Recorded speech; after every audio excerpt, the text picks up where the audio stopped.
Welcome to another episode of the Dapper Dollars podcast, where we answer your finance questions, but a bit with style. I'm Anirban, and we also have George as your co-host for the show. So George, what are we getting ourselves into today? Well, discussing the importance of wellness and mindfulness can provide valuable insight and strategies for working professionals to actually prioritize their personal well-being and professional success.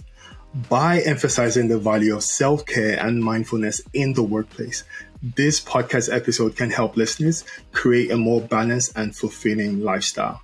So before we introduce our guest for today, we want to encourage you to like this video, subscribe to this channel. That would help the algorithm boost our channel to other viewers just like yourself. So Anirban, who do we have on the show for today? Today we have Ryion Pun.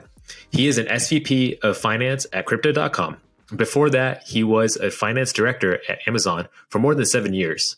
Over the years of working in high demand positions, Ryion has been able to change his perspective on how to find peace and balance in his work lifestyle.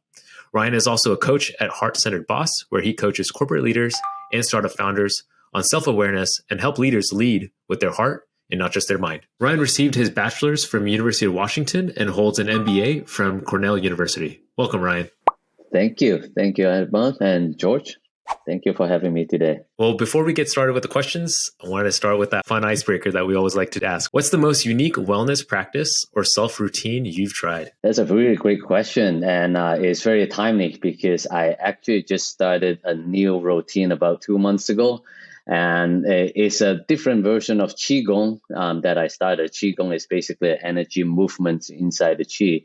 And when I would start doing that, the master was telling us, this is the first, probably the only movement exercise that we encounter that exercise our organs. I find that quite interesting, and I have been doing movements that actually move your stomach, move your liver, right? Which is an interesting thing. So I find that quite unique. It's first time I heard of it. I know it's definitely unique for me, and I'm sure for the listeners too. Definitely. Can you speak to what the difficult level of that exercise looks like? Yeah, so the basic is really about balance the energy inside your body by doing a set of slight movements, even just kind of bouncing your body. But by bouncing your body itself is actually activating all of your organs inside you, right? And then you will take the qi from or energy from the elements, let's say from the earth, right, from the moon, from the sun, and then bring it in to replenish energy, right? So one thing he was actually quite funny. He was so you know how people do the feet massage where they have this points that you massage your feet.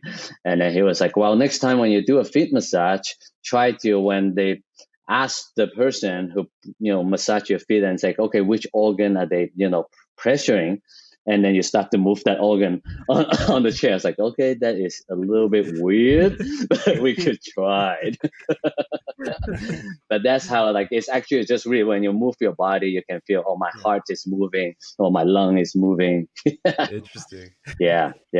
But it is it is a new concept, or it's an old concept, right? Because it's really back it's Chinese medicine, which is 5,000 years old, but it haven't really bring it up to the modern world that how and focus on exercising our organ. Interesting. Wow. Perfect. So I'll sort of just go into the questions. I know building out this episode was really personal for myself because I remember when I joined AWS last year. So as I was building my mentorship network, I remember I had looked at a couple of directors and went on LinkedIn, did my research. And what caught me out was on your LinkedIn page, I saw you doing some yoga poses. And that just took me out because I was I never expected that for a director level. But you were so proud of just that whole mindfulness and, about actually being centered on your well-being.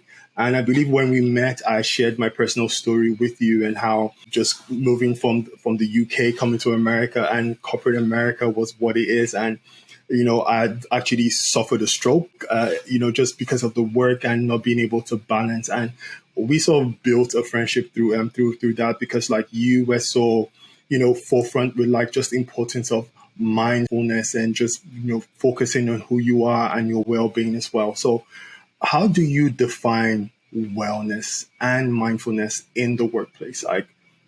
Why do you believe it's important? Yeah, no, that's a very good question, George. And look at yourself. You're a living example, going from having a really stressful time with a stroke to now that you can actually balance your work and start a dabber dollars. Right? That itself is like there is some mindfulness in you, right, that start to trigger that now you can actually create that balance.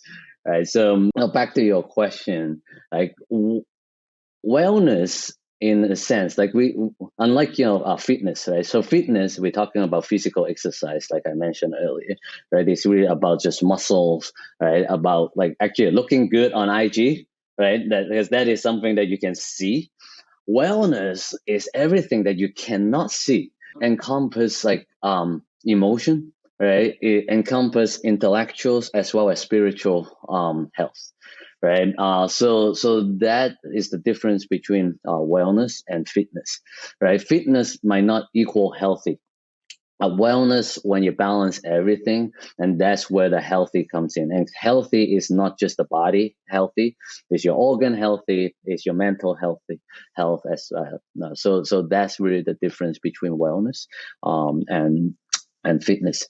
Then mindfulness, I look at it as a tool, as part of wellness. Okay, so being fully present and engage, like, and really focus on your current moment, right? That is what mindfulness is about, in the nutshell, right? And mindfulness, it really help you to improve your focus, right? With everything we do, because even myself, a lot of the time when we try to do something, we either worry about the future or we worry about the past, right? And really seldom we actually focus on the current moment. And that focus, if we can train ourselves to be mindful of that current, the present moment, a lot more energy and a lot more productivity will come out from it, right? And that will just become natural. We just haven't like practiced our mind, like, and ourselves to do that. Right. So that is like really why wellness and mindfulness is important. Right. And through the education system and the society norm, we have been trained to use our mind a lot. Right? But as a whole human body, we actually process a lot of information, but we just ignore. Right. So if we can actually bring ourselves and spend more time to understand how our body feels, how our hearts feel, and then how our mind feel, then we have this connection between mind, heart, and body, and that to become very powerful and help us to make much better decisions, right? And be self-awareness, right? And if you understand ourselves well, then we know, right, what we want to do in life and what's our purpose, and that makes everything align. That sounds awesome. I wanted to quickly touch base on this. Like you mentioned about the differentiation between wellness and mindfulness, and it's more than just, working out and being healthy.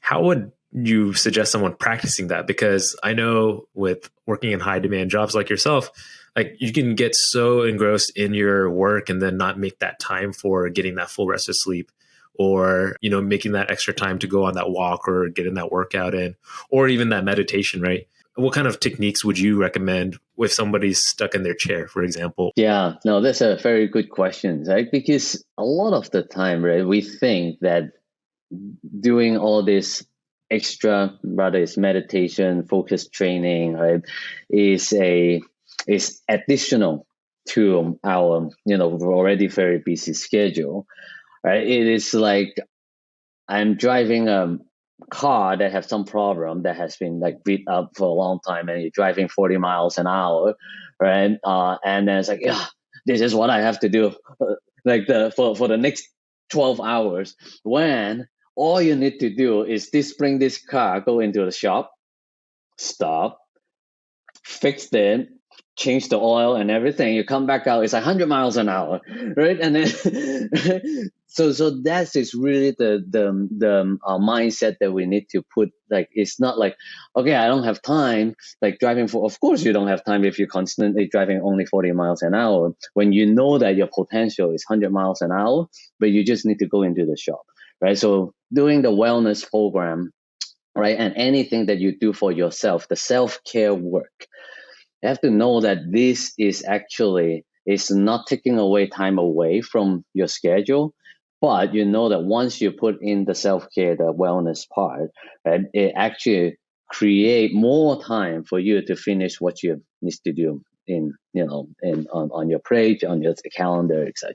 So, what kind of tips could you provide? Like blocking off your calendar, get 8 hours of sleep. What sort of things would you suggest? Yeah, yeah. So sometimes, I would say it's like you don't even have to, to start, like as a beginner, you don't even have to block your schedule, right? Because it doesn't take a lot of time to start your first step. And then once you start the first step, then actually your mind and your body will tell you what you need to do. But how do you get to that first step? So I would say my recommendation of always is you start with even just a 5-minute meditation, but it's not the 5 minutes that matters, but it's the daily practice that matters. It's the habit to create a daily practice. So even either you do it right after you wake up or just before sleep, just give yourself 5 minutes to calm yourself, right? And really just relax, right? If you want to reflect, that's fine too. Like, what am I feeling? How's my body feeling? Did you say thank you to your body that, hey, it's a long day, man? Help. It's like, thank you. Thank you for doing the tough work, right? Like if you drink alcohol, it's like, thank you, liver. Sorry if like I hurt you. Thank you. Right? Just say thank you and just do this like for 5 minutes. Give gratitude to yourself, your body. I would have to say everyone can get that 5 minutes, right? So that's one thing. Like the other thing that I really like to do if we don't have time, but everyone have to eat, right? So you do lunch or dinner, right?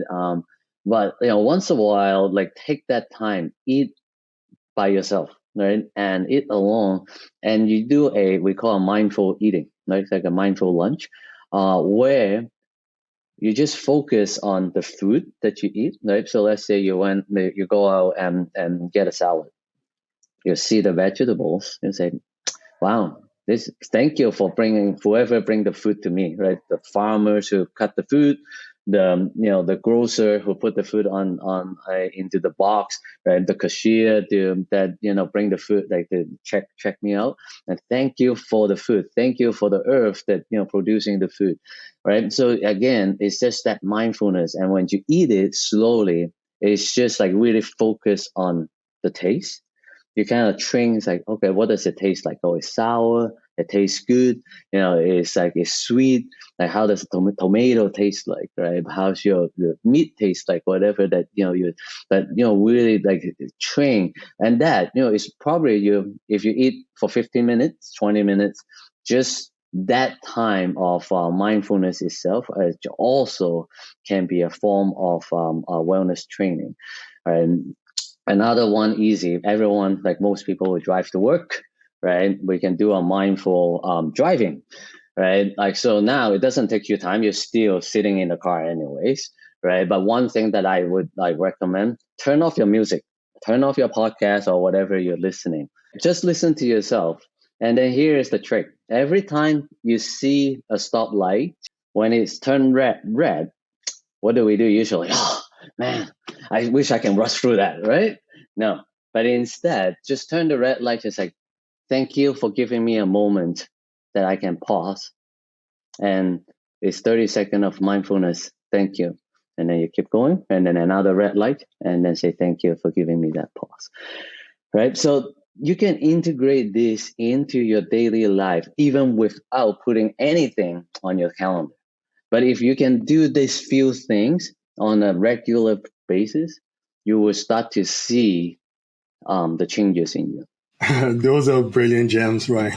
Awesome. And so this sort of falls perfectly to my next question. So, you have been a leader within corporate America for a while. So understanding the focus for productivity, performance in the workplace. And sometimes that can be at odds, with the emphasis on like wellness and self-care. So how do you reconcile these conflicting goals? Like, the goal for to be productive, that means like staying those extra hours, and also that goal to actually have that self-care. It's funny that because somehow like all of us kind of wire in a way, right, that productivity equal long working hour, isn't it? I went through that experience. Yes. Right. But is it what happened? Right. I think the truth is that back to my analogy, right, of the driving 40 miles an hour and you drive 10 hours at 40 miles an hour, that doesn't bring you too far, right? And that's the important things to think about, right?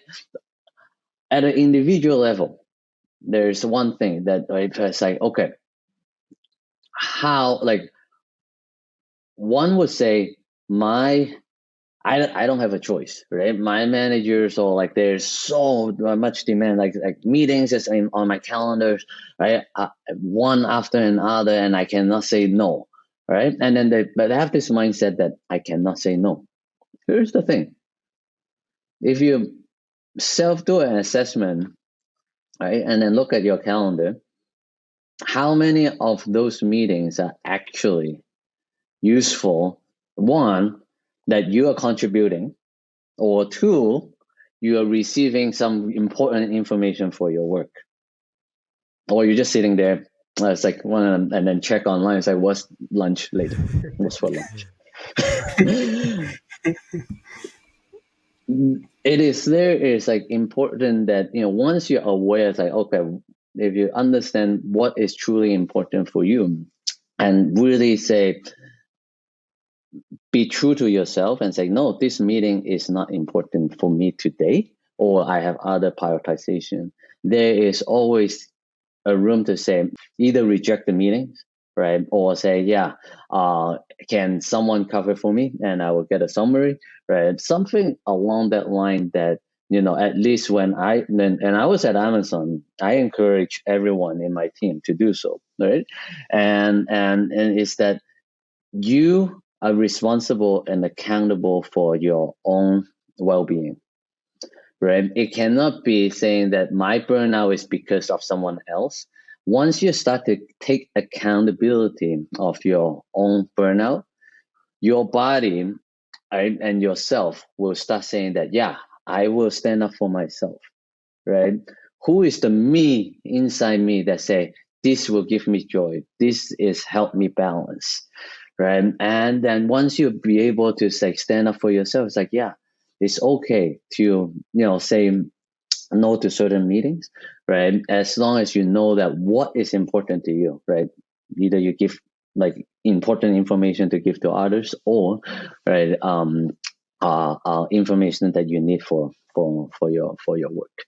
So I think, and sometimes maybe you can leave early, right? Like, give yourself an excuse, right? To like, I have to leave early, right? And a lot of the time you'll see that if there is a truly important moment, and that's your test, that either like your kids, right, have events that you must go, or your parents have something that you must go. But what do? You have a good reason to say, yeah, I need to skip this meeting, right? The way that you prioritize all of a sudden become very, very easy, right? But we don't do that for ourselves, you see, because we see that when we do that for ourselves, we thought, or we think, this is maybe selfish, right? Right? That I should be there for others. But if you put yourself, and I always use this, then myself, Ryion, put it outside of my body, sit it opposite to me. Hey, Ryion, am I treating you, Ryion, right, the same way I treat the other people that's important to me, right? And so don't think of me as me, but just put it outside of yourself and say, yeah, am I treating this person, right, this George, right, right? Am I treating them the way I treat other people? And then you will be start like stepping up for this person, right? And really start to feel accountable, right, for what we need to do, right? And how do we balance that burnout? I have a question for you. So, kind of like yourself, I'm a fitness junkie. Definitely got into the whole bodybuilding and all. Not for IG. I don't think IG was back when I started, but mainly it was for aesthetics looks. And then overall, you kind of go through that fitness journey and you understand the benefits behind eating healthy, working out regularly. But for me, is also mindfulness was kind of new to me. I think it was also during the pandemic. And it was mainly after one of my colleagues had gifted me Calm, the app. And after sitting through some of those sessions, it helping me understand what is the purpose of mindfulness. Because earlier I used to put in my headphones, listen to it, and then my thoughts would drift kind of away. And I was trying to figure out what's the reason behind this. And it goes back to what you were saying. Like, I liked when you said, when you're driving, do mindful driving. It seems like what you're saying is embracing those quiet pauses in your life and actually being present. What if there's people who are new to this, and they don't really quite understand? How did you get yourself? Was there like any apps or technology that you recommend for anybody that got you started in practicing mindfulness? Yeah, no, very good questions, right? Technology is a tricky thing, right? I always say that we need to embrace it, right? But we don't want to be a slave of technology. And once you train mindfulness, and self awareness, then you will really be able to optimize and use technology the way we want it to, right? But as a beginner, technology is tricky. It can easily, it's like, let me go on to the Time app. Oh, WhatsApp come up. Let me answer this, right? And then and then it's like, oh, check out this IG, and then you go through 15 minutes of things before you kind of go back to your meditation app, and you just lost 15 minutes. So, so that is the trick of like, do we? So I always struggle. Do I tell people to use an app, or right, do I like not use an app? Right. So as a true beginner, because technology can be so distractive for all of us, and I went through that myself. So my recommendation is do not use technology to train yourself to begin with. So the 5 minutes meditation is like one of the easiest things that I would recommend, right? Because breathing, our breath itself is really important. Like, actually, it's a really good tool for us to train mindfulness. And breathing is the only thing that is constant in our life from the day we were born to the day we died. So we were given this gift, but most of us doesn't even know how to breathe properly, right? Even just a deep breath, like going like fully breathe in, and you guys can try together, right? You just fully breathe in and fully breathe out. That itself is a tool for all of us. And no matter where you are, no matter like what situation you are in, no rather you have internet, no internet, mountain, anywhere, you can always go back, like count on your breath, like no pun intended, but to to actually help you bring mindfulness and bring everything back to yourself. So that is what I would recommend, right? Like, so the next one, if you do have some mindfulness training already, then you already know that I can not be distracted by technology, right? Then one app that I use, I personally is the Balance app. The reason I like that app is that they have little mini episode of plans in place. So it's like each plan is about 10 days, and each session is between, I think, 10 to 15 minutes per session, and it lasts 10 days. And I did that, and I went through all of their plans, and that really helped me build up a habit, like going from that 5 minutes to 15 minutes to now I can do over an hour of meditation easy. So I found that app is quite useful. And the best thing is still like count on your own breath. That vulnerability is such a key word, because I feel like a lot of people saying yes, being that yes man or woman to work, because their internal conflict is like, I'm showing myself weak if I'm not accepting that job, or if I can't handle that bandwidth of whatever my boss or this person is requesting me for. But it is going back to what you were saying, like, first be aware and then have that pushback, because then you're able to create your own boundaries. And then I love what you said, prioritize the areas that you do like and are excellent at, and then your boss or leader can actually recognize that, and then they'll set you up for success, because that's their job, right? They're not only bosses to lead the team, but also how they lead the team is by finding and igniting each person's success of that team. So I really like that a lot. Hey, I had a question from, again, to your experience with your clients. Can you share like success stories or personal experiences of individuals or organizations that have implemented wellness and mindfulness practices in the workplace and seeing positive results for their colleagues? Frankly, I think individuals is, I see definitely successful stories. Organization as a whole is less. I haven't seen it as much, and that is part of the reason. I really wanted to start this community of the heart-centered boss, is really to bring this awareness to more leaders. But from an individual sense, the tips that I gave today, like just those 5-minute meditation, like whether it's a mindful like eating, mindful driving, I don't give those tips to every client or mentees that I had in the past. But for those that they did, it was very interesting, because every week that it passed by, and I will check in with them. Hey, how things going, right?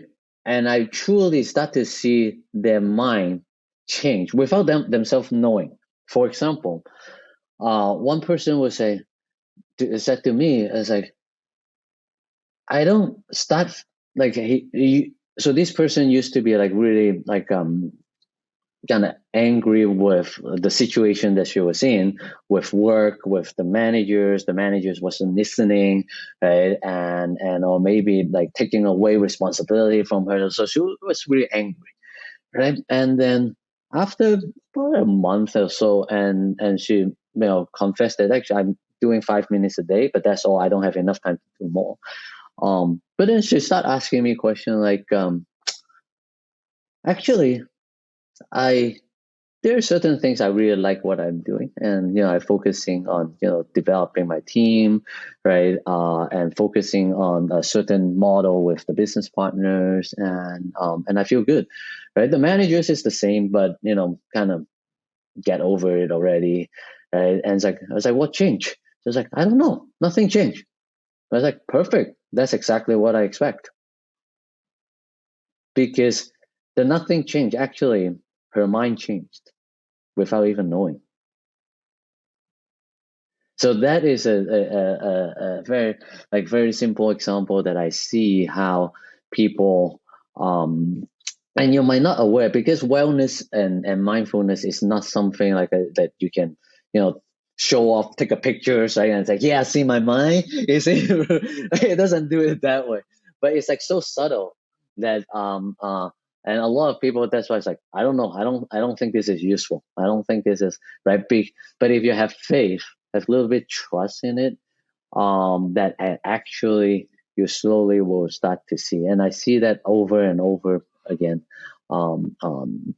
This is like happening to people that I speak to.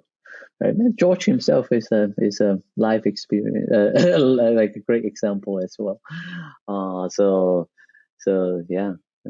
I appreciate that. That's actually true. So what other like resources and tools would you recommend for working professionals or anyone who wants to actually be purposeful with their mindfulness? Yeah, I think is again back to, it's like, yeah, we have everything in front of us that we can start our mindfulness journey, right.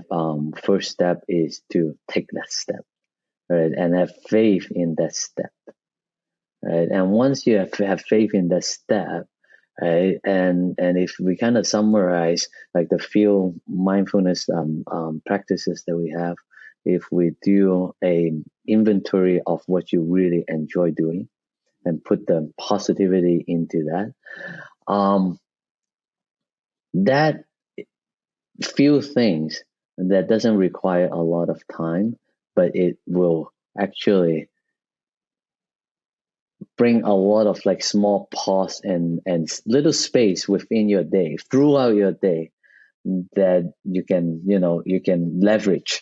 Right? It's like in finance, it's like how do you optimize your day? Like those little space, just use those little space. You don't require much more than that, and I think that I can tell you, eat my home. I don't even have a TV. I don't have TV at home because I think that is a distraction. The same thing with technology. It's like there's so many things out there, right? If you go search for mindfulness app, like a meditation app, there's thousands out there. And less is more. You don't need a lot. You just need yourself to step up for yourself. I'm curious to see what your phone apps look like. I'm guessing it's a blank screen. It's got the time, not even the time, probably. It's got messages and that's it. Well, no, I do have all this app actually. So like, it's not that, but my apps, like, it's all very small. So I I group everything, but it's more that, but I stop all the notifications. So I control my time, right? So I know that I have a 15 minutes to social media. I have my, time that I reply WhatsApp, like, or Slack when I, plan my time to reply. And that's the other, like, little things that once you take power, it's back to the point of like, are you giving power to someone else to control your time, or you're taking power? Once you're taking the first step to take that power back, you are on the way to mental freedom. Yeah. So technology, yes, apps, like, but there's nothing more important than just, our breath and our mind, and the first step that you take. I think that's a great way to close the episode. I wanted to quickly thank you for sharing your knowledge, especially you have a very impressive career. And then for the fact that you've, instead of talking about your background and your career path, talking about this more important subject on how to achieve this, because this is much more of mental freedom, like you said, for a lot of people out there who are trying to achieve success, but you need to have that clarity. So how can listeners get connected with you? Yeah. So I started, I do have an IG, so I do need an Instagram account, but it's like, but it's just, I'm starting that, like, try to connect with more people, but my IG account is heart-centered dot boss, BOSS, and feel free to DM me. I have, I mentioned, I coach people as well. So if people feel stuck, right, definitely can also DM me. We can have chat and see how I might or might not be able to help, right? But at least have take the step to find help if you get stuck, right? And talk to people. It doesn't have to be a coach, but it can be a support system, like your wife, your husband, your family, your dog. Like, talking to the dog actually is also a relief, because they listen. They listen very well. They listen really well. I agree. Right? So any support system, but it's the important to start taking responsibility. Don't say, and not like, brain, the world is giving me this. I know I can change myself. So yeah, so contact me, like, through IG. That's the best way. And yeah, I love to hear more of your story. I'm starting to work out, like, because I want to collect a lot of questions that people, like, a live situation where I'll be able to have, like, a bite sound answer. So I will be giving answer for those questions. So feel free to DM me with all your questions, and I will spend my time to answering those. That's awesome. Yeah, hopefully all our listeners can also reach out to you. And speaking of listeners, thanks for tuning in today. Let us know in the comments below, do you have any other strategies on how you cope with stress? If you enjoyed today's episode, make sure you leave us a review on where you listen to your podcast. And don't forget to share this episode on social media. Just don't forget to tag us on @dapper.dollars on Instagram and TikTok. Now, if you want more gems like this, make sure you head over to dapperdollars.com, scroll down to our blog to access our show notes from this podcast. And last but not least, don't forget to look good, feel good, and do good. See you at the next episode. Bye, all. Thank you.